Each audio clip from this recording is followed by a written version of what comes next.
ठीक है, हाँ। तो अब बताओ क्या कह रहे थे? Sir, isolated system energy remain constant. ठीक है, बिल्कुल ठीक है आपका भी, और इस दोनों का बात ठीक है कि टोटल एनर्जी कन्वर्ट हो जाएगी, लेकिन आपने जो बाद वालों ने बोला था उन्होंने बोला टोटल एनर्जी कंजर्व, लेकिन जो पहले वाले बोल रहे थे वो क्या बोल रहे थे कि आइसोलेटेड सिस्टम है। वो बात बहुत जरूरी है ना। टोटल एनर्जी तो कंजर्व्ड है, लेकिन किसकी? एक आइसोलेटेड सिस्टम की। किसकी? आइसोलेटेड अब क्या होता है isolated system? System. So no transfer of हाँ is free from external forces. हाँ, किसी भी एक्सटर्नल सिस्टम से जुड़ा हुआ नहीं है। मतलब अगर ऐसे समझ लो, एक आइसोलेटेड सिस्टम ऐसे अलग से पड़ा है अपना, उसके अंदर की बात करूँ तो उसके अंदर जितनी भी एनर्जी है वो हमेशा क्या रहेगी? कांस्टेंट। कांस्टेंट कहूँ तो बोलूँ कंजर्व्ड। क्या रहेगी? और इसका मतलब क्या है कि उसमें ना तो नई एनर्जी जो आएगी वो आ सकती है, कोई भी नई एनर्जी नहीं बनेगी, कोई नई एनर्जी नहीं बनेगी। बनेगी। मतलब ऐसे भी ना बोलूं, ये भी थोड़ा अलग हो जाए सिस्टम, इसको भी नहीं बोल सकते बनेगी नहीं। एनर्जी क्रिएट नहीं होगी, कोई भी एनर्जी क्रिएट नहीं होगी और डिस्ट्रॉय नहीं होगी। ठीक है, बनेगी नहीं भी बोल सकते हो तुम। क्रिएट नहीं होगी, डिस्ट्रॉय मतलब एनर्जी अपने हिसाब से बन नहीं सकती और खत्म भी नहीं हो सकती। तो energy can neither be created nor B और भी destroyed। सिर्फ मतलब ऐसा नहीं है कि अपने आप बन जाएगी। जिसका माइक ऑफ है, ऑन है, वो ऑफ कर ले। ठीक है, तो एनर्जी अपने आप नहीं बन सकती। देखो सबसे पहले एग्जांपल देखो, अगर मैं समझू मैं जितनी हमारे पास जितनी भी एनर्जी आ रही है, हम एनर्जी हम थोड़ा बहुत ले रहे हैं खाने के अलावा, तो हमारे पास किससे आ रही है? खाने की भी एनर्जी जो आ रही है, हमारा जो मेन सोर्स है वो एनर्जी का कौन है पता है आप लोगों को? sun. सन। सन कौन है?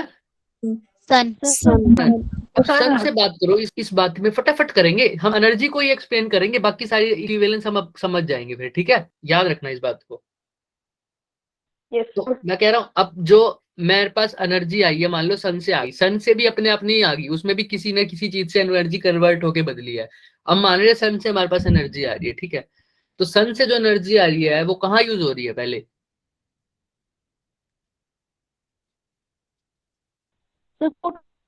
प्लांट्स में। वेरी गुड, किसने बोला? किसने? नेहा. Neha, very good. देखो सन से जो एनर्जी आ रही है ना बच्चे, वो प्लांट्स ले रहे हैं। प्लांट्स, ठीक है, प्लांट्स उससे क्या कर रहे हैं? फोटोसिंथेसिस कर रहे हैं। क्या कर रहे हैं?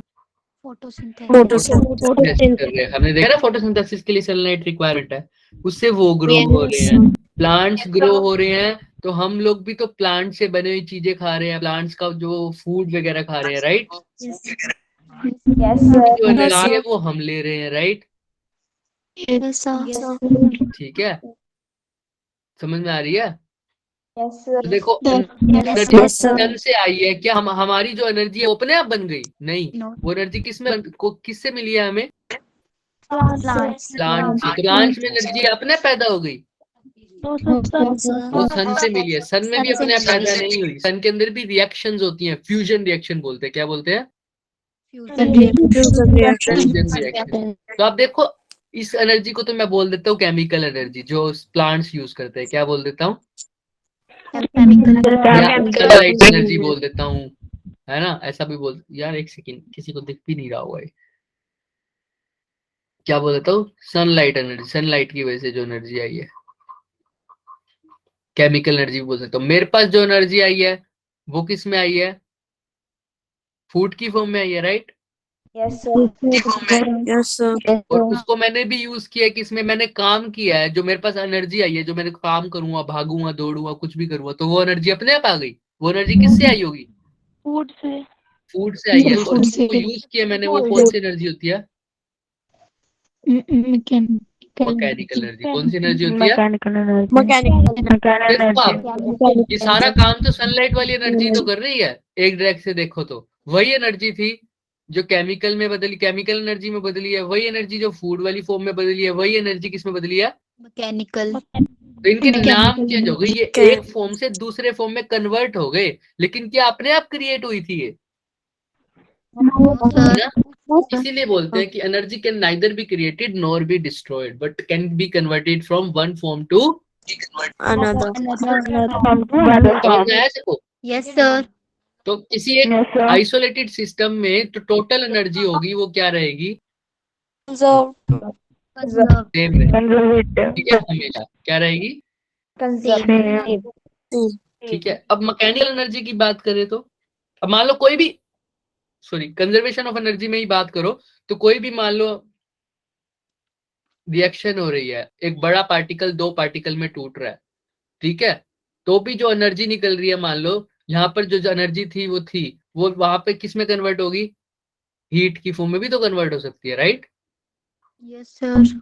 इसको मैं बोल सकता हूँ कि पहले बड़े पार्टिकल के पास ज्यादा एनर्जी थी, मान लो इसके पास कितनी थी? 50 जूल ऑफ एनर्जी थी, मान लो कितनी थी? 50 जूल। और जो दो छोटे छोटे सेम पार्टिकल में ये टूट गया, उनमें से एक की एनर्जी कितनी थी? 20 जूल, दूसरे की भी कितनी थी? 20 joule. तो कितनी हो गई ये? 20 यहाँ कितनी थी? 50. क्या ये कंजर्व्ड है? No, sir. यहाँ No, पे sir. 10 में जो रह गई है वो किस में निकल गई? मान लो Heat की form. हीट में निकल गई। समझ में आ रही है? अब ये कंजर्व्ड है या नहीं है? Yes, sir. Yes, sir. लेकिन अगर मान लो इसके साथ मैंने कोई ऐसा सिस्टम जो रखा होता, कोई और सिस्टम जिसके जो हीट को ले लेता, जो हीट को खींच लेता अपनी तरफ, तो ये हीट तो चली जाती है यहाँ से, है ना? तो क्या ये कंजर्व्ड रहता? ये बोलते हैं आइसोलेटेड सिस्टम होना चाहिए। क्या होना चाहिए? किसी और के साथ वो जुड़ा ना हो। याद रखना इस बात को। समझ में आ रही है? Yes, sir. आइसोलेटेड होना चाहिए क्योंकि जो एनर्जी है वो हमारी किसी भी फॉर्म में कन्वर्ट हो सकती है ना? जरूरी नहीं है सिर्फ काइनेटिक और पोटेंशियल में हो। कोई दिक्कत? No, sir. So for an isolated system, total energy is always conserved. तो आप देखना कोई भी कुछ भी उठा लो, कंजर्वेशन ऑफ एनर्जी हमेशा फॉलो होगा। कंजर्वेशन ऑफ एनर्जी हमेशा फॉलो होगा। इसीलिए जो चीज हमेशा होती है, बेसिक होती है नेचर में, उसको क्या बोलते हैं हम? क्या बोलते हैं? पिछली बार क्या है? सॉरी, आप लोगों को राइटिंग समझ नहीं आ रही होगी, पेन टैप से दिक्कत होगी थी थोड़ी। अब कोशिश करता हूँ मैं लिखने की दोबारा से। इसकी पेन की जो नीब है ना वो आई थिंक टूट गई है। फंडामेंटल क्या बोलते हैं इसको? फंडामेंटल याद रखना। तो फंडामेंटल लॉ है हमारा। तो कोई पूछे तुम्हारे क्वेश्चन कि क्या कंजर्वेशन ऑफ एनर्जी फंडामेंटल है या नहीं है, तो क्या बोलोगे? बात करते हैं मैकेनिकल एनर्जी की। मैकेनिकल एनर्जी की देखो, मैकेनिकल एनर्जी में अभी हमने बात की, दो टाइप की एनर्जी होती है। कौन सी? काइनेटिक और potential. Kinetic and potential. Kinetic and potential. तो अब कोई बॉडी मान लो, ये सबने पढ़ा होगा नाइन्थ में, हमारी एक बॉडी है, बॉल ऊपर से कहाँ गिर रही है? ग्राउंड पर गिर रही है। क्या कर रही है? ग्राउंड पर गिर रही है। तो ऊपर जब ये है तो इसके पास सिर्फ क्या है? Potential. पोटेंशियल। और ये यहाँ तक आते आते क्या हो जाएगी? किस में कन्वर्ट हो जाएगी? काइनेटिक एनर्जी में कन्वर्ट हो जाएगी। तो जितनी पोटेंशियल एनर्जी यहाँ है उतनी ही काइनेटिक एनर्जी यहाँ पर होगी, आइडियल केस में, राइट? हम ऐसे बोले कि यहाँ पर जितनी मैकेनिकल एनर्जी है, क्या है? मैकेनिकल। और उतनी ही मैकेनिकल एनर्जी कहाँ होगी? इधर। तो मैकेनिकल एनर्जी में दो एनर्जी, काइनेटिक प्लस पोटेंशियल। हर एक पॉइंट पे, चाहे मान लो ये ए पॉइंट है और जब ग्राउंड पे गिरने से पहले इसका पॉइंट है जी, इस पॉइंट पे इसको बोल देते हो बी, इस पॉइंट पे इसको बोल देते हो सी। चाहे तुम सी बी पर चेक कर लो, तब भी काइनेटिक प्लस पोटेंशियल क्या रहेगा? सेम रहेगा। यहाँ पर भी काइनेटिक प्लस पोटेंशियल क्या रहेगा? Sir constant. हाँ, ये इसको बोल सकते हैं कांस्टेंट। क्या काइनेटिक एनर्जी सेम रहेगी सिर्फ? देखो समझो, क्योंकि ऊपर काइनेटिक एनर्जी किस चीज पे डिपेंड करती है? सर मोशन पे। नहीं। हाँ बिल्कुल ठीक। किस पे बना? हाँ ठीक है। मैंने मेरे मुंह से सुना पोटेंशियल, ठीक है। काइनेटिक एनर्जी किस पे डिपेंड करती है? मोशन पे। Very good. मोशन मतलब वेलोसिटी पर उनकी, राइट? उनकी स्पीड पर। Yes. पोटेंशियल एनर्जी किस पे डिपेंड करती है? Sir, shape and size. Shape and size, और उसपे भी उससे भी अच्छा बोलूं, शेप एंड साइज से अच्छा बोलूं मैं पोजीशन पर। किस पे? Sir position. Shape and size मत बोला करो, शेप एंड साइज के लिए कुछ डेफिनेट टर्म्स हम यूज करते हैं, अभी नहीं पढ़ेंगे उसके चक्कर में। तुम पोजीशन बोला करो। क्या बोला करो? Sir position. Position. ठीक है, पोजीशन। तो देखो एच पे डिपेंड कर रही है यहाँ पे पोजीशन, मतलब यहाँ पर हाइट ही है ना। तो जितनी ज्यादा हाइट होगी उतनी ज्यादा कौन सी एनर्जी होगी? सोचो, पोटेंशियल। समझ में आ रही है? कौन बोल रहा है पोटेंशियल? वो हैंड रेज करें।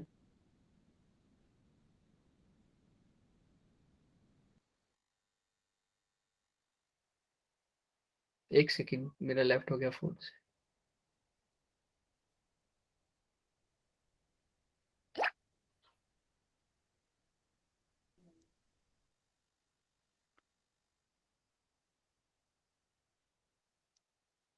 चलो यहाँ ही से देख लेते हैं किसने लेफ्ट किया।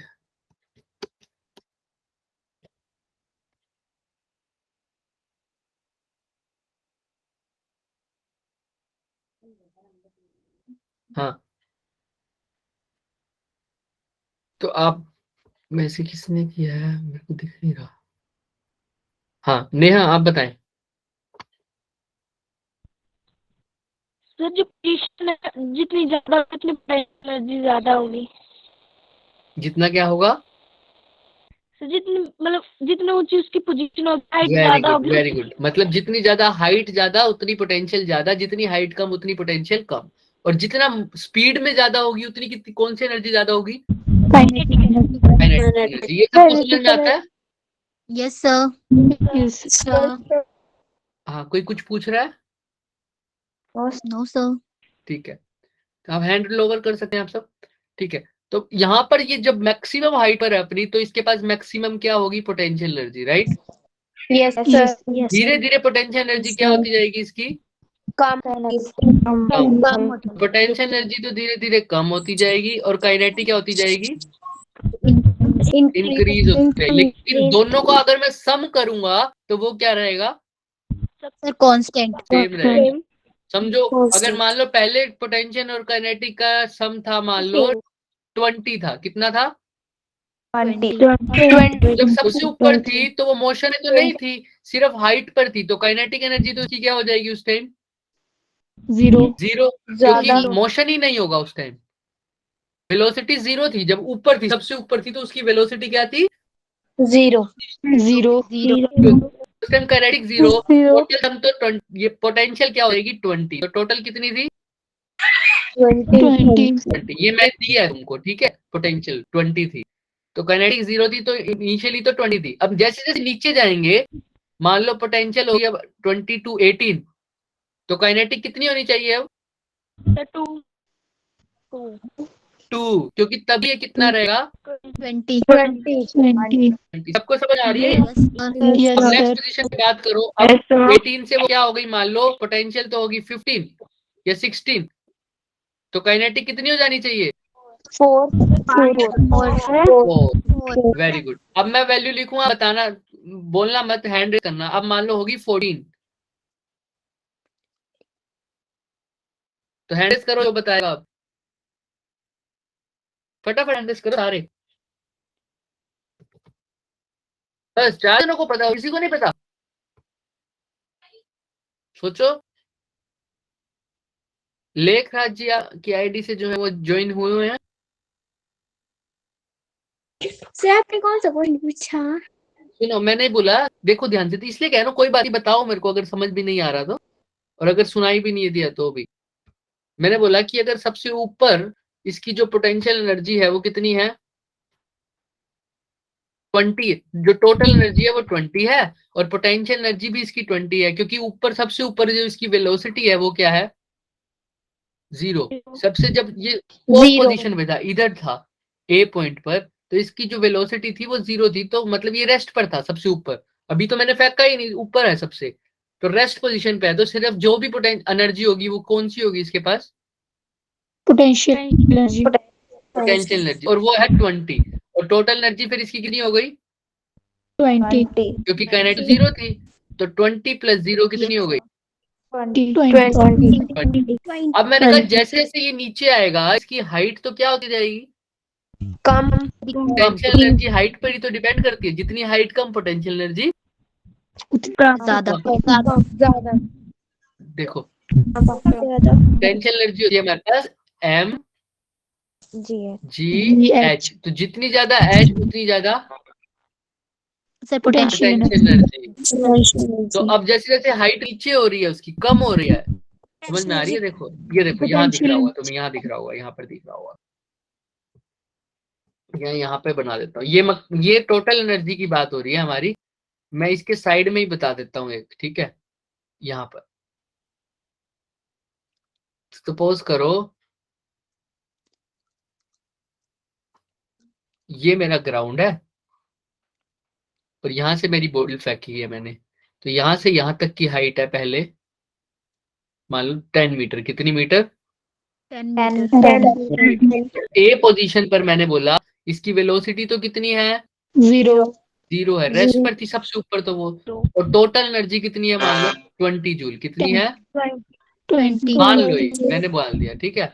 अब मैं कह रहा हूं तो ए पोजीशन पर इसकी पोटेंशियल एनर्जी कितनी होगी, कौन बताएगा मुझे? सर 20 हैंड रेस करो जिनको पता है फटाफट। हाँ अब हैंड रेस ज्यादा हुए हैं, फटाफट हैंड रेस करो। Very good. सिया आप बताओ। सर 20 क्यों 20 होगी? क्योंकि टोटल एनर्जी आपको सर आपने बोला 20 जूल है और इनिशियली ये रेस्ट पर है ना? तो टोटल एनर्जी के तो दो के इक्वल होता है। एक तो टोटल एनर्जी नहीं, सॉरी मैकेनिकल एनर्जी बोलेंगे, मैकेनिकल एनर्जी दो का सम होता है, काइनेटिक एनर्जी प्लस क्योंकि वेलोसिटी 0 है, इसका फॉर्मूला होता है हाफ mv² और इसका होता है mgh। वेलोसिटी 0 होगी तो काइनेटिक एनर्जी तो 0 ही है, और टोटल मैकेनिकल एनर्जी आप बोल रहे हो 20 जूल है। तो अगर ये 0 है, ये टोटल 20 होनी चाहिए, तो पोटेंशियल एनर्जी कितनी हो जाएगी हमारे पास? ए पोजीशन पर तो ये हाल है। बी पोजीशन पे देखो पोटेंशियल, मैंने बोला टोटल मैकेनिकल एनर्जी तो कंजर्व रहेगी, तो बी पोजीशन पे भी कितनी होनी चाहिए? 20 जूल, ठीक है? और बी पोजीशन पर इसकी हाइट अब कम हुई है, पहले तो इतनी हाइट पर था ये, अब इतनी सी हाइट पर है। अब बताओ हाइट कम हुई है या ज्यादा हुई है? सर कम। पोटेंशियल एनर्जी कम होगी या ज्यादा होगी? सर कम होगी अरे बता रहे कम कम होगी। कम तो होगी पोटेंशियल एनर्जी मैंने उस कम को मान लिया कि 2 कम होगी, मतलब मान लो 18 जूल होगी। कितनी हो गई? 18 और टोटल एनर्जी तो अभी भी कितनी होगी? 20 जूल। तो काइनेटिक एनर्जी फिल करो कितनी होनी चाहिए? 2 समझ में आ रहा है सबको? यस सर क्योंकि टोटल मैकेनिकल एनर्जी कंजर्व्ड है, इसलिए ये 2 हो जाएगी। तभी तो 18 + 2 कितना बनेगा? 20 बनेगा। Very good. अब नेक्स्ट के लिए हैंड रेस करेंगे सिर्फ, और सबके हैंड रेस चाहिए मुझे। अब मान लो बी से ये कहाँ पहुंच गया? सी पॉइंट इस पॉइंट पर। तो अब इसकी हाइट और कम हुई, राइट? अब मैंने पोटेंशियल एनर्जी मान लो बोल दिया कितना है? 15 जूल। कितना है? 15 जूल। अब हैंड रेस करो जो मेरे को काइनेटिक एनर्जी की वैल्यू बता सकता है। हैंड रेस करना सिर्फ।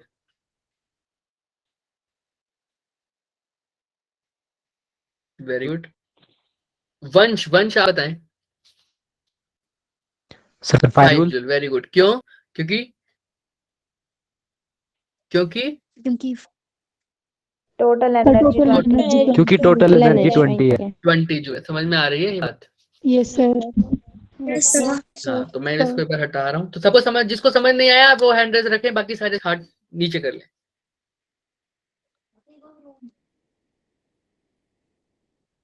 तो स्नेहा आपको समझ में नहीं आया? स्नेहा सॉरी गलती से हो गया था सर, गलती से हो गया था। कोई बात नहीं, कोई बात नहीं। तो ठीक है, अगर नहीं भी आया तो इट्स ओके, ठीक है? बस जल्दी आ जाएगा। और कुछ अभी भी पूछ लो, मैंने उनको भी बताया, सबको बताया है ना, वो भी कोई दिक्कत नहीं है। अभी के लिए धीरे धीरे टाइम लगेगा। आप लोग पहले से जल्दी आए हो, कल भी थोड़ा सा, नेक्स्ट टाइम भी हम थोड़ा सा और जल्दी आने की कोशिश करेंगे, राइट? कोई दिक्कत? No, sir. मैं एक No, sir. इम्पोर्टेंट बात बताऊंगा आपको, No, मुझे sir. बताया भी था किसी ने बताने के लिए, तो बता याद रखना, लास्ट में बातें करेंगे, इसको बताएंगे, ठीक है। हाँ, तो यहाँ तक समझ में आया law of conservation of energy. Yes, yes, sir. देखो कई बार Sir. देखो लॉ ऑफ कंजर्वेशन साकेत की आईडीसी जिन्होंने ज्वाइन किया था, आपको कोई डाउट है बेटा?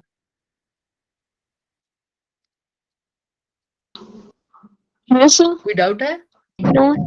हाँ, No, मेरा sir. hand raise था, कोई बात नहीं, ठीक है। हाँ, तो हमने बोला कि कंजर्वेशन ऑफ एनर्जी तो क्या है, हमेशा फंडामेंटल है। क्या है? Fundamental Fundamental. क्या मैकेनिकल एनर्जी फंडामेंटल है? Fundamental. क्या कंजर्वेशन ऑफ मैकेनिकल एनर्जी वो है फंडामेंटल? ये तो फंडामेंटल है, No, sir. ये तो फंडामेंटल है। अब सही चल रहा है। एनर्जी तो फंडामेंटल है, लेकिन कंजर्वेशन ऑफ मैकेनिकल एनर्जी क्या फंडामेंटल है? No, sir. No, sir. तो क्योंकि मैकेनिकल एनर्जी में क्या होता है, सिर्फ काइनेटिक प्लस Potential. अभी जो हम बात कर रहे थे बॉल ऊपर नीचे की, तो वो तो आइडियल केस था। अब मान लो बॉल ऊपर से नीचे गिर रही है, तो कुछ एनर्जी उसकी किस में कन्वर्ट हो गई? साउंड में कन्वर्ट हो सकती है, या फ्रिक्शन, एयर फ्रिक्शन की वजह से कुछ एनर्जी कम हो सकती है, राइट? Yes, sir. या जब कुछ भी नीचे गिर रहा है तो गिरने के बाद उसकी हीट एनर्जी में कन्वर्ट हो सकता है, जैसे इसमें हुआ। देखो जब नीचे गिरी है कोई चीज, तो देखो कौन सी दो एनर्जी और निकली है नीचे गिरने के बाद? लाइट, साउंड और हीट। तो अब क्या टोटल पोटेंशियल, देखो पोटेंशियल एनर्जी यहाँ किस में कन्वर्ट हुई? काइनेटिक में। सर साउंड हीट ऊपर तो सिर्फ क्या था हमारे पास? Potential energy. नीचे क्या है? काइनेटिक भी है और साउंड क्या है? हीट क्या है? लाइट। तो मैं ऐसे बोलता हूँ ना, यहाँ पर अगर काइनेटिक एनर्जी 0 होगी मान लो, ठीक है, और यहाँ पर इसको भी छोड़ दो, तो इनिशियली तो मेरे पास सिर्फ पोटेंशियल एनर्जी थी, ठीक है, काइनेटिक 0 थी, तो टोटल एनर्जी किसके इक्वल होगी? Total mechanical energy potential energy के, राइट? Yes sir. तो क्या ये सिर्फ काइनेटिक एनर्जी है? No. साउंड भी है, हीट भी है और लाइट भी है। Light भी है.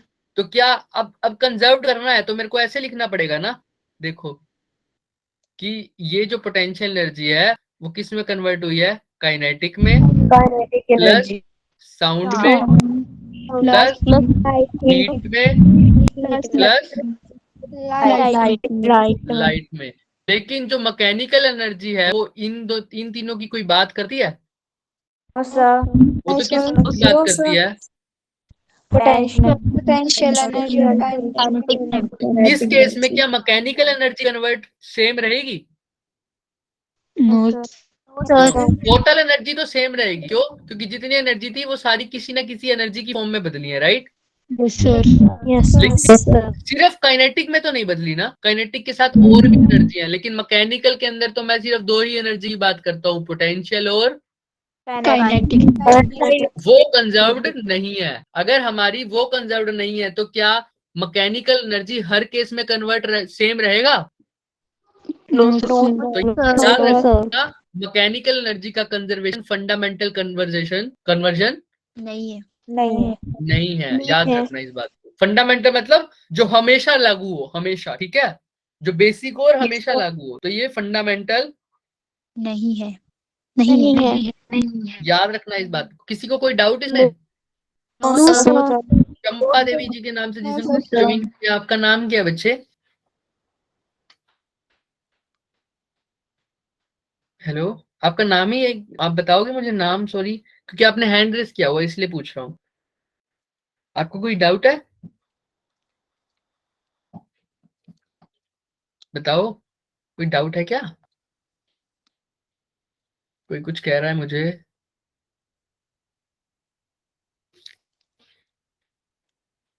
ऐसे सबको मेरी आवाज आ रही है?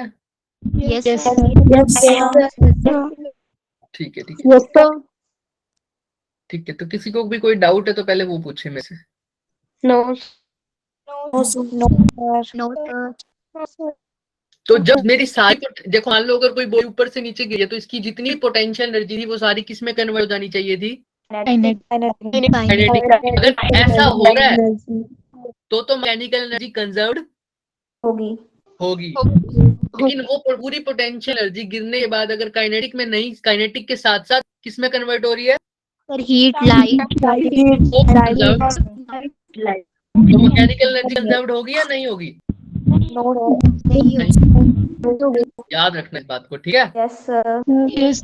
तो टोटल एनर्जी हमेशा कंजर्व है, लेकिन मैकेनिकल एनर्जी हमेशा कंजर्व्ड नहीं है। नहीं है। बस यही मैं बता रहा हूँ, ठीक है? Yes sir. Yes.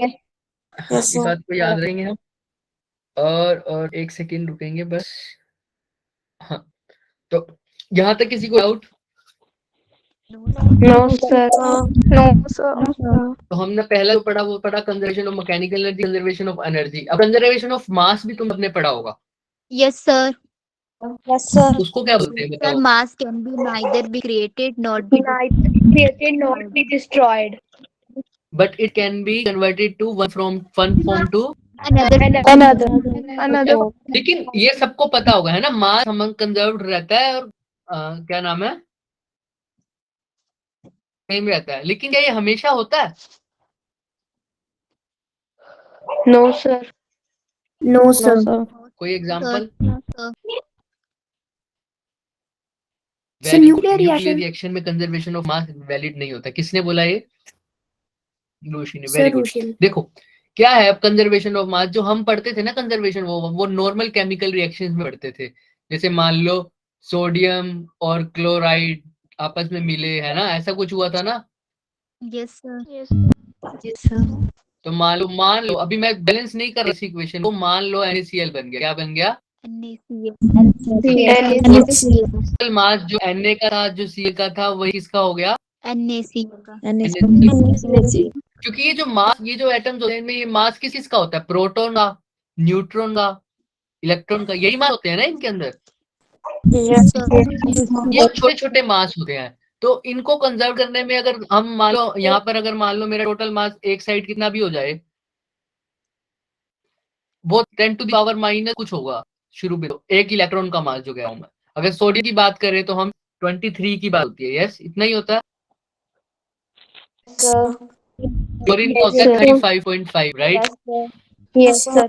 अब इनको जो हम जोड़ देते थे, फिर दोनों साइड सेम रहता था, वो ठीक है। अगर इनमें फर्क ही होगा ना, वो कितना होगा एक्चुअल में? मैं तुम्हें अगर बात करूं तो ये जो केमिकल रिएक्शंस के मास होते हैं वो भी एक्चुअल में कंजर्व्ड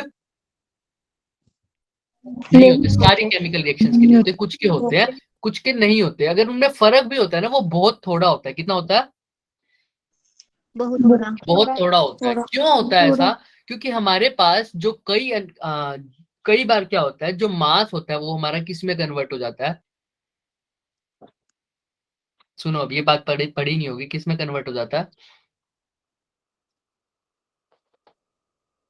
एनर्जी में। किस में कन्वर्ट हो जाता है? हमारा जो मास होता है वो किस में कन्वर्ट हो जाता है? Energy energy. तो टोटल मास जो पहले था वही मास अब नहीं रहता। तो इसलिए मास न्यूक्लियर रिएक्शन में ऐसा होता है। न्यूक्लियर रिएक्शन में कोई पार्टिकल जो है वो टूटता है या डिके करता है या रेडिएशन छोड़ता है, तो जो उसका मास है वो किस में कन्वर्ट हो रहा है? एनर्जी एनर्जी कन्वर्ट हो रहा है। इसीलिए जो उसका मास पहले था रिएक्शन से, वही रिएक्शन के बाद नहीं होता। एनर्जी में है। हाँ, मास एनर्जी में कन्वर्ट हो गया, लेकिन वो मास की फॉर्म में तो नहीं रहा। Yes sir. मास सेम रहा दोनों का?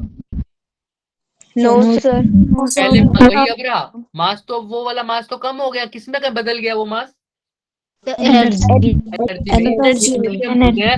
इसीलिए हम बोलते हैं कि टोटल मास हमेशा सेम नहीं नहीं रहता। तो ये क्या फंडामेंटल लॉ में आएगा? No sir conservation of mass की फंडामेंटल लॉ नहीं है। जिसको दिक्कत है वो हैंड रेज करे फटाफट एक बारी। थोड़ी सी भी दिक्कत है तो हैंड रेज करे।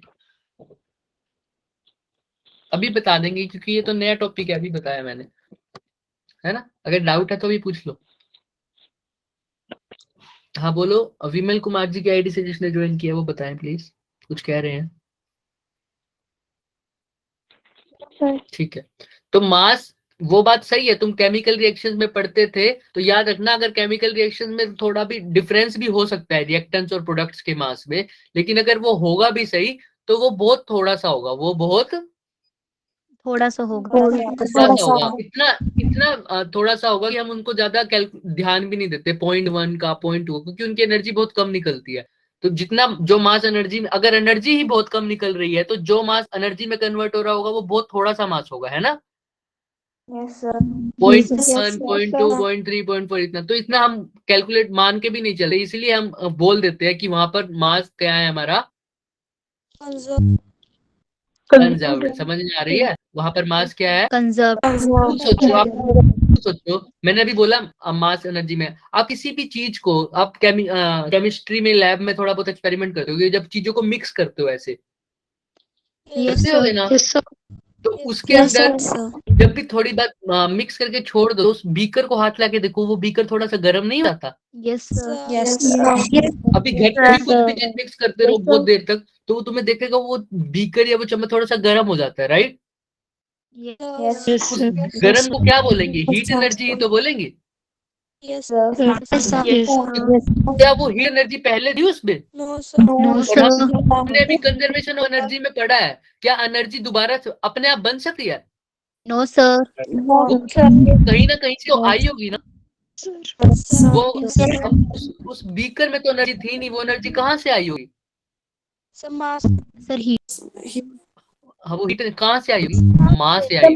वो जो रिएक्टेंट तुम मिक्स कर रहे हो ना, उसका कुछ पार्ट जो है वो किस में बदल गया, हीट एनर्जी में बदल गया, जिसकी वजह से तुम्हारा बीकर जो है वो क्या हो गया, गरम।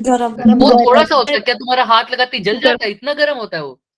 नो वो सर। थोड़ा सा होता है, इसलिए बोल देते हैं कि मास सेम है लगभग। ठीक है, यस सर। लेकिन ये हमेशा नहीं होगा, न्यूक्लियर रिएक्शन में ऐसा नहीं होता, उसमें तो बहुत सारा मास कन्वर्ट होता है एनर्जी में, इसीलिए हमें पता लगता है कि law of conservation of mass fundamental नहीं है। समझ में आ रहा है सबको। Yes sir. नहीं है, क्योंकि कुछ मास ऐसा होता है जो कि एनर्जी में कन्वर्ट हो जाता है। हो जाता है। समझ में आ रहा है। Yes sir. Yes sir. ठीक है, तो law of conservation of energy या फंडामेंटल लॉ है। No sir. एक है हमारे पास एनर्जी, एक है हमारे पास मैकेनिकल एनर्जी। तो बताओ इसमें से फंडामेंटल कौन है और फंडामेंटल कौन नहीं है। सर कंजर्वेशन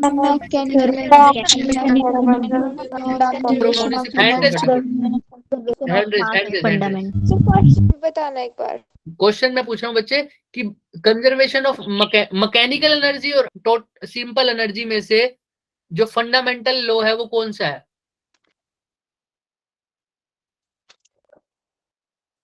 करो करो और ब्रेन करो हार्ड।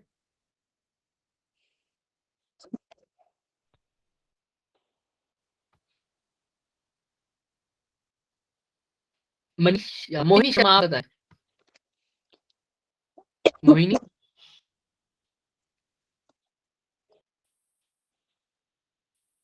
नियति, नियति आप बताएं। नियति आपके हैंड रेज है अच्छे। सिया, सिया कुमारी आप बताओ। सिया, सर जो law of conservation of energy वो फंडामेंटल है। क्यों। आंसर सही है बिल्कुल, law of conservation of energy जो है वो फंडामेंटल है। क्यों, सोचो थोड़ी। सर इसकी क्योंकि इसमें सारी एनर्जी आ जाती है, क्योंकि इसमें टोटल एनर्जी आ जाती है। टोटल एनर्जी आ गई, और ये हर जगह वैलिड होगा, कभी भी ब्रेक नहीं हो।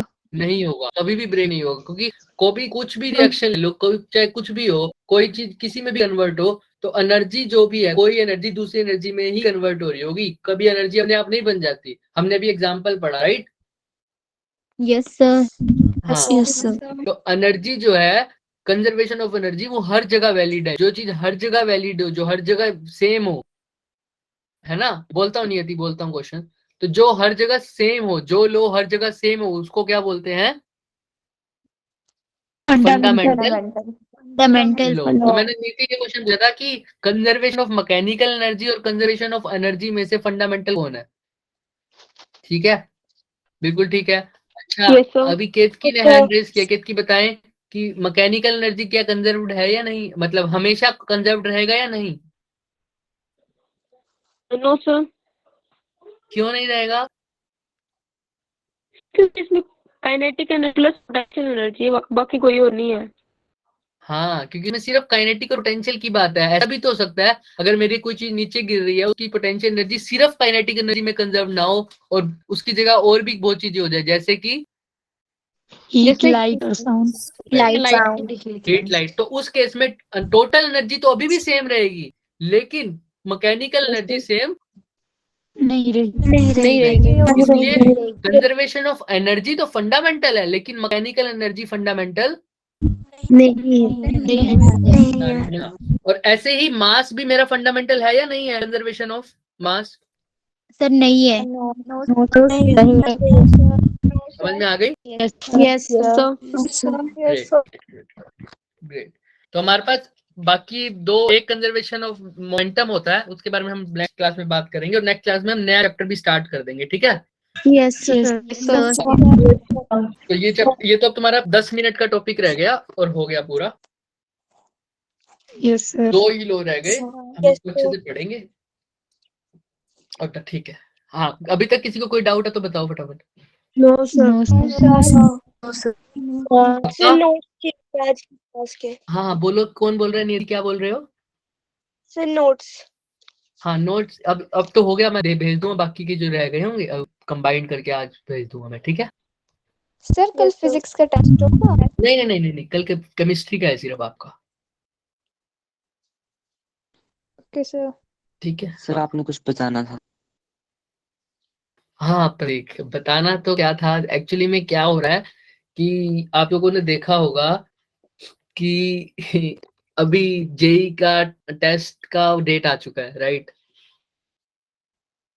देखा है आप लोगों ने किसी ने। Yes sir. Yes sir. हाँ, तो जेई का जो टेस्ट है ना वो आ गया है जनवरी में। तो मुझे मैनेजमेंट की तरफ से ऐसा बोला गया है कि अभी मेरे को ना 12th की क्लास लेनी है। Yes sir. हाँ, Yes, sir. तो ऐसा हो सकता है, अभी मुझे जो बोला गया है कि आपको मैं इन्फॉर्म भी कर दूं, आपको जो 11th है शायद मंडे से कोई और टीचर आए आपके पास। ठीक है, यस सर। हाँ, तो Yes, ये sir. प्रिपेयर रहिएगा, क्योंकि हो सकता है कि आपको कोई एकदम से नया चेहरा दिख जाए। तो वो भी अच्छा पढ़ाते हैं कह रहे, है ना। तो कुछ वो करने की आपको जरूरत नहीं है, ठीक है, टेंशन लेने की। Yes sir. तो वही मैं बोल रहा था। हाँ, विशाल की आईडी से जिन्होंने ज्वाइन किया, और राशि, आपको कोई क्वेश्चन है। No sir. हाँ, तो याद रखिएगा, मतलब इसीलिए मैं अभी सिर्फ 2 ही चैप्टर रह रहे हैं, तो आप नया जब पिकअप करोगे तो आपको कोई डाउट नहीं होगा, राइट। अब नया यूनिट उनसे करोगे तो कोई डाउट नहीं होगा, ठीक है। Yes sir. तो वो थोड़ा सा स्पीड अप भी करा देंगे आपको। तो नेक्स्ट क्लास में मैं सिर्फ इसलिए इन्फॉर्म कर रहा हूँ कि एकदम से आपको नया चेहरा दिखेगा तो आप बोलोगे वो वाले कहाँ गए, पीछे वाले, है ना। तो इसीलिए आपको पहले से प्रिपेयर कर रहा हूँ, तो याद रखना इस बात को, ठीक है। Yes sir. बाकी सब सर ठीक है, okay, great, have a nice day. और अभी किसी को कोई डाउट है तो वो पूछे, वरना फिर मेरी अभी नेक्स्ट क्लास है, हम लीव कर दें। आपकी भी होगी, नहीं आपकी तो नहीं होगी शायद। यस। हाँ, ठीक है, ठीक है, thank you, Thank you sir. Thank you, bye. Thank you sir. Just bye second. हाँ, bye bye, bye sir, good night. Bye. Bye bye, bye bye, thank you.